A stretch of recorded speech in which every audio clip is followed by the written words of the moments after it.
Programa Café com Resenha. Oferecimento Santé, planos de saúde, o seu bem mais seguro. E Cafeteria The Best Coffee, o melhor café da cidade está aqui.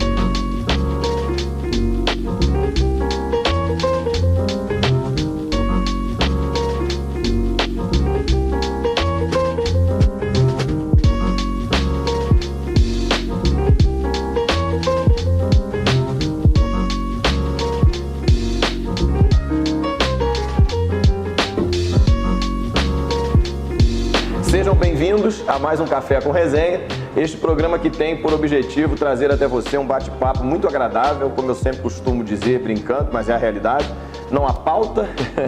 A intenção aqui nossa, minha, do Alberto Miguel, é produzir e levar até você um programa que traga alguns pensamentos, algumas discussões, uma abordagem, mas sobretudo uma reflexão produtiva a respeito de tudo o que acontece. Durante o tempo que aqui estamos, já debatemos assuntos da nossa cidade, da política, do cotidiano normal, debatemos muito questões de comportamento, religiosas, enfim. E hoje eu tenho o prazer de receber aqui no Café com Resenha, aqui na The Best Coffee, que está na recepção aqui do prédio do Instituto Batista Beneficente Monte Irmão, eu recebo o pastor Paulo Pimentel, pastor da Igreja Batista na Tijuca, também é o presidente do Lar Feliz, que trabalha com idosos, que cuida de idosos. Pastor, seja muito bem-vindo a este humilde recinto que tenho o prazer de lhe receber. Uma alegria, pastor Alberto, poder estar com vocês nesse momento. E também vamos receber aqui o Marcelinho, né? Ficou conhecido aí como Marcelinho Milagre. Marcelinho, o convite para ele estar aqui hoje é muito pertinente, uma vez que Marcelinho passou pela tragédia que aconteceu aqui na nossa cidade, em Teresópolis. Em 2011, no dia 12 de 2011, esta cidade passou por uma das maiores tragédias que esse país já viveu. Inclusive hoje, nós vamos aproveitar este espaço aqui para falar sobre isso, sobre as tragédias que aconteceram, esses momentos lamentáveis que nós estamos vivendo, mas sobretudo vamos tentar pensar com um pouco de razão, de clareza, para tentarmos de alguma maneira entender e de alguma maneira refletir o que isso pode nos trazer de proveito. Marcelinho, seja muito bem-vindo também. É um prazer, né? Tem que agradecer a oportunidade, né? Porque mais uma vez a gente tem que agradecer o nome do Senhor, né? Com certeza. E hoje aqui a gente vai ver conforme a mão de Deus operou e opera ainda nessas tragédias. Amém.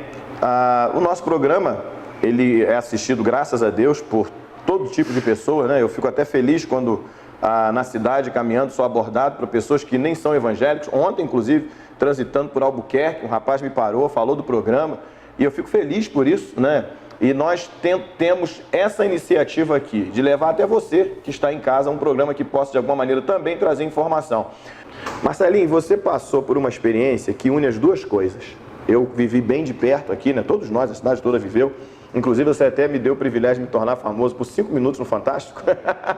Seu casamento foi filmado e eu tive a honra de fazer o seu casamento junto com a Simone, que é uma mulher de Deus, não é?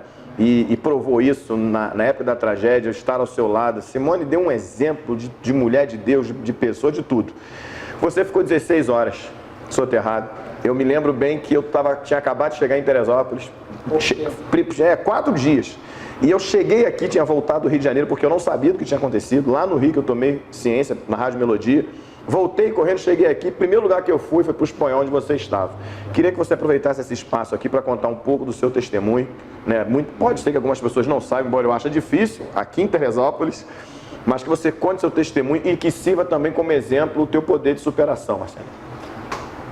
Primeiramente, né, eu quero dizer que nada é por acaso. Sim. Né? E primeiramente, o amor do Senhor, ele é muito maior. Tanto que Paulo fala, a Bíblia toda ela fala, ele nos constrange de uma maneira assim, sobrenatural. E o amor do Senhor chegou lá nos 4 metros, onde eu estava soterrado ali no Espanhol. O teu testemunho hoje alcança muitas pessoas. Porque eu sei que sem eu sair de Teresópolis, sem eu sair do Espanhol, eu falei a milhares de pessoas. Correu o mundo todo.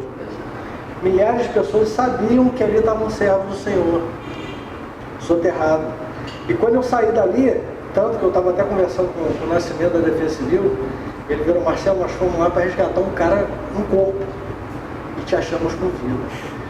Quanto tempo você ficou soterrado mesmo? Até que não chegou ninguém, porque aconteceu de madrugada, não foi isso? Foi. Aconteceu por volta de 3h20 da manhã. Até que horas que chegou alguém lá? Chegou mais ou menos por volta de 10 horas, 9 e pouca da manhã. Até esse horário aí. Eu estava escutando, eu comecei a escutar. Mas o que você conseguiu? Você não via nada? Nada. Estava debaixo mesmo dos escombros? Nada. Como se fosse, se a gente estivesse em casa assistindo televisão, vou dar um exemplo assim, né? E de repente, bum, desce aquele apagão, acabasse a luz, você ficasse perdido, não enxerga nem um palmo na frente do seu nariz, conforme diz, né? Você não consegue olhar, você não consegue ver nada, só aquele breu e de repente aquele silêncio. Eu lembro que quando eu estava soterrado, eu senti um cheiro de gás muito forte. Quando a gente abre uma fura, né, do gás e a gente demora a acender, dá aquele cheiro, mas parecia que deveria ter umas 20, 30 furas. E você sentiu o cheiro? Eu senti um cheiro muito forte, mas o Senhor foi tão maravilhoso comigo que Ele limpou aquele ar que estava ali, né, aquele bolsão, para mim poder respirar. Que era para intoxicar. É para intoxicar. E nem isso, porque eu tive hipotermia. Então muita gente, né, acha que não tem solução, que Jesus não está me vendo, mas está difícil. Para mim estava difícil, para mim estava complicado. E depois também, porque a gente visitava você no hospital, eu me recordo que logo no início que você saiu e foi hospitalizado, tinha momentos que a gente temia pela sua vida. Porque eu fiquei 19 dias no CTI, né? Nesses 19 dias eu fiz hemodiálise. Mas agora, aí, pastor, que eu quero entrar no seguinte, olha só que coisa linda que é o Evangelho. E, infelizmente, como as pessoas não conseguem usufruir tanto desse Evangelho lindo que Cristo deixou para nós. Na realidade, o Marcelinho ressuscitou, renasceu, quando ele aceitou Cristo. Porque ele tem uma história de vida antes de Jesus. Marcelinho foi liberto, acho que pode falar aqui, todo mundo conhece a sua história, foi liberto das drogas. Então, o maior milagre na vida do Marcelinho foi conhecer a Jesus Cristo. Você começou falando algo que os milagres são para engrandecerem o nome do Senhor e glorificar o nome dele. Jesus vai falar isso. Na realidade, João, registrando o Evangelho, vai dizer o seguinte, que estes milagres foram registrados para que nós pudéssemos crer que ele é o Filho de Deus. E crendo que ele é o Filho de Deus, nós somos salvos. Então, na realidade, se você morre, Marcelinho, naquele dia, no dia que houve a tragédia, é o que o pastor falou, é lucro. Porque a sua alma já estava salva, você já tinha aceitado a Cristo, já estava salvo. Então, se morre ali, é lucro. O testemunho já estava contado. A maior vitória na vida do Marcelinho, na realidade, foi ele ser liberto das drogas, conhecer Cristo e ter a salvação, ter a vida eterna. É aqui que a gente trabalha um pouco a questão da causa, do efeito, do espiritual e do natural. Deus tem compromisso em dar o livramento ao Marcelinho naquela tragédia?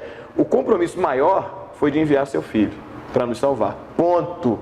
Não é isso aí? Esse é o maior benefício, o maior lucro que nós temos na vida. O restante são consequências. Não é mais ou menos por aí, pastor, que a gente tem que fazer a leitura da vida? Eu creio que é exatamente isso.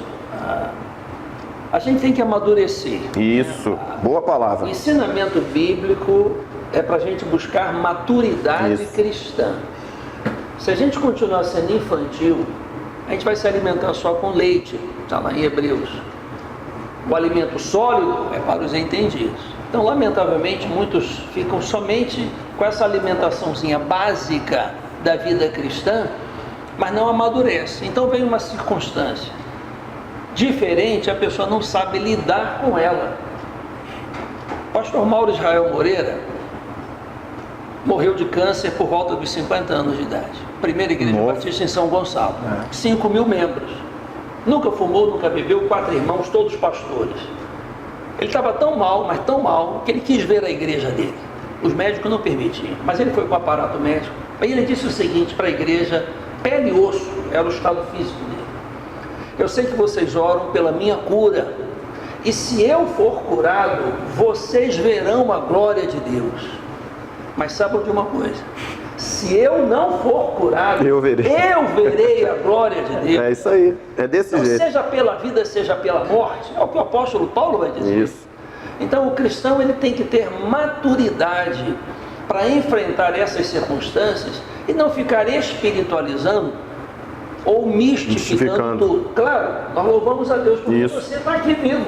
E outros crentes que não estão. Que não estão. Conversei recentemente com alguém da primeira igreja batista, aqui em Teresópolis. Vários membros da nossa igreja não apareceram naquela região lá do Campo Grande. Nunca apareceram. Eram crentes fiéis. Eu lembro de uma senhora, crente fiel, simples, não apareceu. Então, por que o Marcelinho apareceu? Por que o outro não apareceu? E aí? Essas inquirições não nos pertencem. Não nos pertencem. Nas duas circunstâncias, nós damos glória a Deus. Isso aí. Por aqueles que agora estão usufruindo da glória celestial e pelo Marcelinho, que está contando, que ainda vai dar muita glória a Deus aqui conosco. É isso aí. Ou seja, nas duas circunstâncias, nós temos paz no coração. Nós não ficamos aflitos em meio a essas circunstâncias. A Deus toda honra, toda glória. A gente está se acostumando muito com as fórmulas prontas.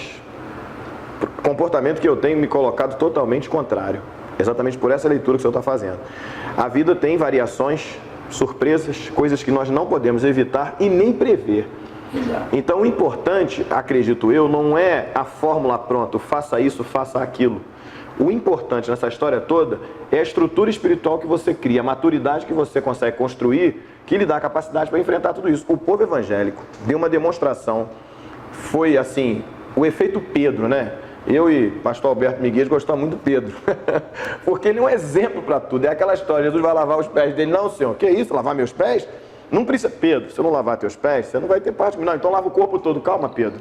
Então, é mais ou menos o povo. Ou ele é cético ou ele é extremista nas reações. A política mostrou isso. Essas eleições aí deu um DNA do crente, mas de uma maneira assim muito clara do comportamento cristão. Mais uma vez, eu quero puxar esse ponto aqui, porque nessa tragédia, mais especificamente a tragédia com o jornalista Ricardo Boechat, que dito por todos que era ateu, eu que acompanho muito ele pela rádio, né, assisti o programa dele quase sempre, descendo para o Rio, estava sempre ouvindo aqui em Teresópolis, sempre ouvindo, né? Todo dia de manhã. Todo dia de manhã, independente da fé dele não ter ou ter, um cara extremamente inteligente, gostava muito das colocações dele, inclusive, a meu juízo, foi quem fez a melhor colocação com relação a Bolsonaro, a melhor, e mesmo tendo pontos contrários em função do avanço do povo evangélico, que ele não aceitava, mas ele fez uma leitura muito racional de tudo isso. Bom, Ricardo Boechat, que algumas vezes criou confronto com líderes religiosos, inclusive o pastor Silas Malafaia, dito por crentes que foram para as mídias dizer que era Deus se vingando porque ele se levantou contra um servo do Senhor. Você vê que mensagem terrível que o evangelho passa. O evangelho não, né? Que alguns que se dizem evangélicos passam para o mundo de um Deus vingativo, um Deus que mata um por causa de outro. Não é uma hora, pastor, para a gente fazer o contrário, usar o evangelho para pregar paz e não criar esse ambiente de guerra, que nós já viemos da política com isso. E agora, uma família sofrendo, eles não respeitam os familiares. E tem o piloto na história também, que não era importante para a mídia, mas para Deus é a mesma coisa. Não é isso? Você não acha que é uma falta de respeito? E agora eu quero me dirigir aos chamados evangélicos. Com esse monte de bobajada que fala no momento como esse, falar algo tão absurdo, pastor. Eu acho que o silêncio com relação a esse pessoal é melhor para todo mundo. Fala alto, porque realmente é muita infantilidade, é falta de respeito, falta de caridade, falta de amor. Perdeu-se uma vida, perderam-se duas vidas. O motorista do caminhão, não sei como é que está também. Isso, tem esse também, né? Tá, então, são situações... Mas parece que sofreu escoriações leves, né? A gente tem que ter misericórdia. Sim. Numa hora dessa, e não ficar encontrando ou tentando encontrar justificativas, razões para a morte de um e a morte do outro. Eu acho isso um absurdo, desnecessário. Falta realmente ao cristão um bom testemunho, ser sal da terra e luz do mundo, não ser juiz. Sim. Porque esse pessoal está sendo juiz, está batendo a sentença. Foi por causa disso que morreu, foi por causa daquilo. E é muita arrogância dizer que Deus matou. Colinha aqui da produção aqui, pastor Alberto Miguel ajudando, olha o texto bíblico para você refletir. Ezequiel 18, 23. Desejaria eu, de qualquer maneira, a morte do ímpio? Diz o Senhor Deus. Não, desejo antes que se converta dos seus caminhos e viva. Está aqui a palavra de Deus. Corretíssimo. E uma palavra apropriada para esse momento, para nós entendermos que a essência do Evangelho de Deus é amor. Porque o luto é para todos. O luto é para o salvo e para o não salvo. São duas famílias que perderam alguém, que precisam realmente de conforto. E nós temos que exercer misericórdia e abraçar essas pessoas que sofrem em qualquer situação, em qualquer circunstância. Eu vejo isso, pastor Humberto, com relação ao Asilo Lar Feliz. Sim, muito bem metido. O Asilo Lar Feliz, ali em Providência, é um asilo evangélico, mas não é um asilo para evangélicos. Sim. É um asilo para idosos. Independente da fé. E eu recebo todos os idosos ali com abraço, com beijo, com carinho, sem perguntar quem é, de onde veio, por quê.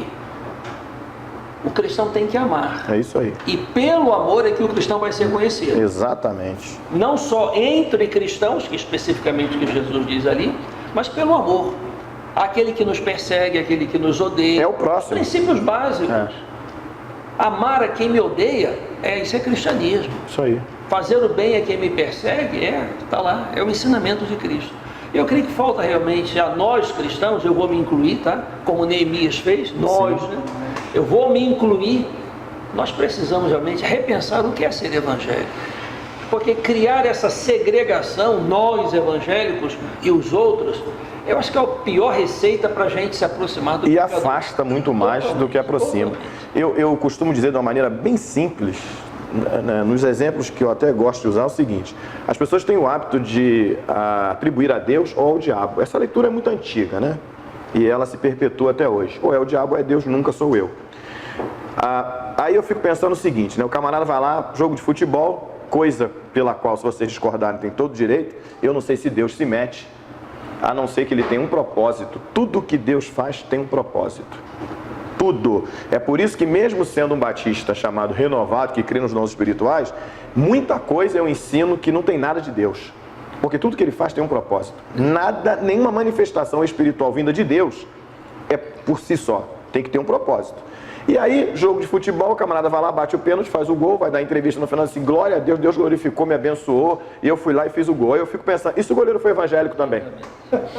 Então assim, tem umas coisas, aí eu fico imaginando Deus do céu, ou seja, lá onde ele estiver, ele está em todos os lugares, aí Deus fala: não, eu vou ajudar aqui, você vai fazer o gol nesse pênalti. Mas tem uns negócios que eu não entendo, meu irmão. Então assim, é a facilidade que as pessoas têm de atribuir tudo a Deus. Eu costumo dizer o seguinte: Deus pode tudo. Ele pode fazer tudo o que ele quiser, mas eu não posso dizer que foi ele se eu não tiver certeza absoluta que foi ele. Não posso atribuir a ele. Eu diria que essa expressão, graças a Deus, ela é tão comum, tão corriqueira, que virou uma expressão popular. Sei lá, cerca de 40 anos atrás, eu trabalhava numa empresa e a esposa da minha colega era ateu, líder de sindicato, ateu mesmo. As filhas diziam: mamãe, o papai não é ateu? É, mas ele fica toda hora dizendo graças a Deus. Isso há 40 anos. Então, eu creio que essa expressão graças a Deus, ela tem que ser dada nas duas circunstâncias. Graças a Deus porque eu fiz o gol, e graças a Deus porque a bola não me atingiu fatalmente. É isso aí. Entrou na rede, pronto, eu me livrei de uma bolada daquela, dependendo do local que bata, o goleiro não vai comemorar a defesa. Ele vai embora para o cemitério. Então, em todos os momentos, a gente tem que dar graças a Deus. Por tudo, a gente vai agradecer a Deus, mas sem essa conotação de que eu sou diferente do outro. Isso aí. É isso aí. Eu sou melhor do que o outro. Deus protegeu a mim, não protegeu o outro, porque sabe como é que eu estou assim com Deus, e Deus precisa de mim. Essa arrogância, às vezes, né, que eu vou como o senhor exteriorizar, eu vou me incluir, essa arrogância que a gente exterioriza às vezes, não é? Somos nós, né? Eu sou escolhido. Essa história de se tocar em mim, Deus vai se vingar de você. É óbvio que nós sabemos que existe de fato, né, uma eleição de Deus no sentido daqueles que o aceitarem como Salvador, não uma eleição, e aqui não é um debate de teologia, mas não uma eleição fatalista, aquela predestinação fatalista. Não, eu não acredito nela.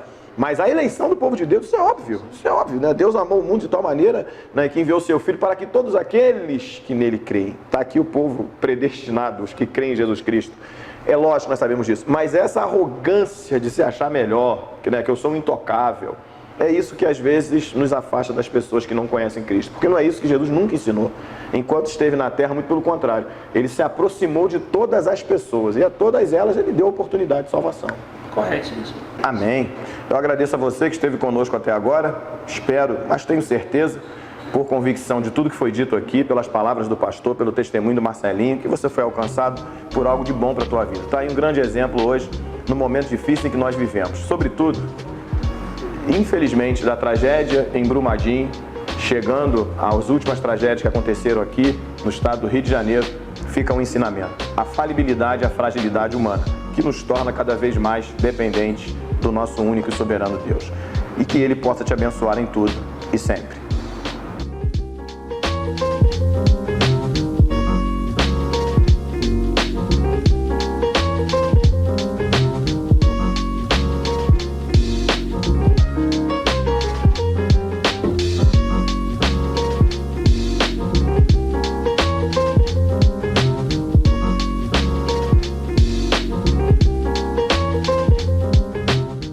Na Santé Planos de Saúde, você tem o seu bem mais seguro. Temos uma das maiores redes credenciadas da região, o que lhe garante qualidade e tranquilidade na hora de escolher o melhor plano para você, sua família e sua empresa. Trabalhamos com planos individuais por adesão com redução de carências, empresas, MEI e SEI. Fale hoje com nossos corretores habilitados e peça uma cotação sem compromisso.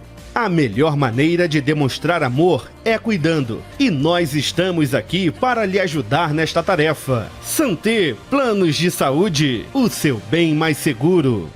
Conheça a The Best Coffee, onde você pode saborear uma infinidade de doces, salgados, sanduíches e, principalmente, uma grande variedade de cafés. Além disso, temos um espaço aconchegante, onde você pode fazer o seu lanche e tomar o seu café com conforto e bem-estar em um ambiente super agradável. Conheça a cafeteria The Best Coffee, Rua Luiz Nogueira Júnior, número 100, no bairro de São Pedro. Telefone 2741-2387.